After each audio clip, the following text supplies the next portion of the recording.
আমাদেরকে প্রথমেই 4টে আলু নিয়ে নিতে হবে, তারপরে আলুগুলোকে কেটে নিতে হবে। তো আলুগুলোকে এবার কেটে নিব, লিকানোর পর কেটে নিতে হবে। যে এবার লিখিয়ে নিব, লিকানোর পর এবার সিদ্ধ করতে দিতে হবে।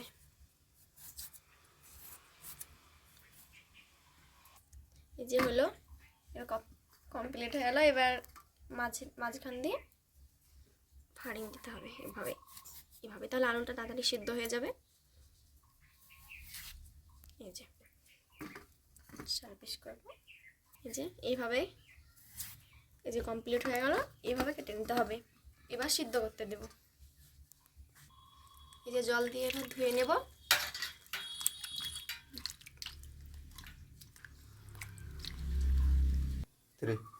এই যে এবার আলুগুলাকে দিয়ে দিব।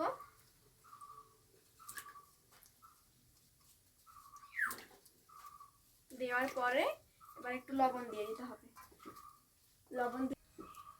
এই যে লবণটা দিচ্ছি, দেওয়ার পরে একটু নেড়ে দিতে হবে। এবার ঢাকনা দিয়ে ঢেকে দিব, তারপর এখন সিদ্ধ হবে। এই যে এবার আটা নিয়ে নিতে হবে খুঁড়িতে করে, আর 4টে লঙ্কা নেবেন, আছে একটু। এই যে মরিচটাকে এবার শেক দিয়ে পুড়িয়ে নিতে হবে, তারপরে এভাবে গুঁড়ো করে নেবেন। গুঁড়ো করা হয়ে গেলে এই যে আলুটা এবার সিদ্ধ হয়ে এসেছে, এবার নামিয়ে নিতে হবে। এটা দেখতে পাচ্ছেন খুব সুন্দর হয়ে সিদ্ধ হয়েছে। এবার নামিয়ে নেব। এই যে দেখতে পাচ্ছেন ছানাটা হয়ে গেছে। এবার ছানাটা এই আটার মধ্যে দিয়ে দিতে হবে, দিয়ে ভালো করে মিক্স করতে হবে। এই যে এবার ছানাটাকে দিয়ে দিব, তারপরে কিছুটা কালজিরা দিতে হবে। তারপরে ওই যে বলেছিলাম যে মরিচটাকে গুঁড়া করতে হবে, মরিচটা গুঁড়া করে দিয়ে দিতে হবে এর মধ্যে। আর হাফ চামচ মতো বেকিং পাউডার, মানে লুচিটা ফুলবে সেজন্য।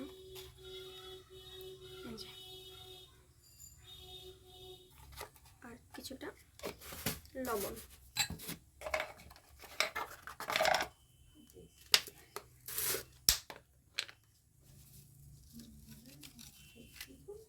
লবণ দিয়ে দিলাম।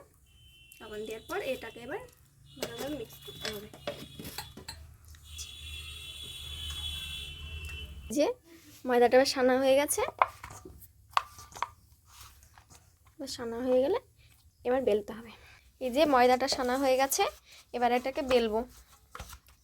তো দেখেন যে আটাটাকে এবার ভালোভাবে গোল করে নেব, তারপরে বেলবো।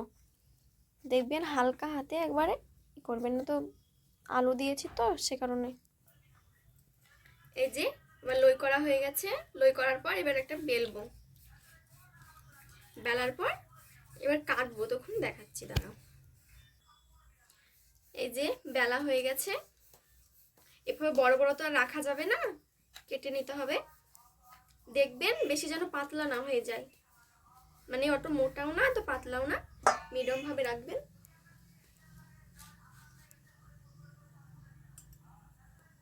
এই যে এবার কেটে নেব, এইভাবে কাটতে হবে।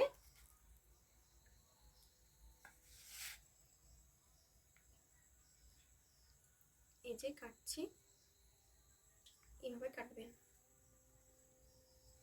আপনারা চাইলে গোল করেও বেলতে পারেন, আমি এভাবে বেলে কাটছি তাই। যে তেলটা গরম হয়ে গেছে, এবার দিব।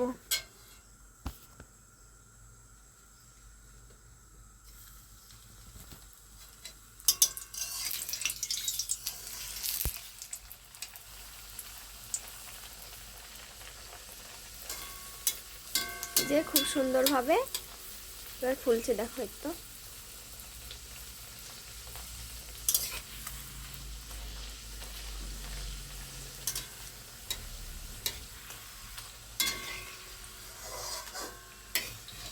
আলু পরোটা তৈরি, দেখতে পাচ্ছেন খুব সুন্দর হয়েছে, মুচমুচে।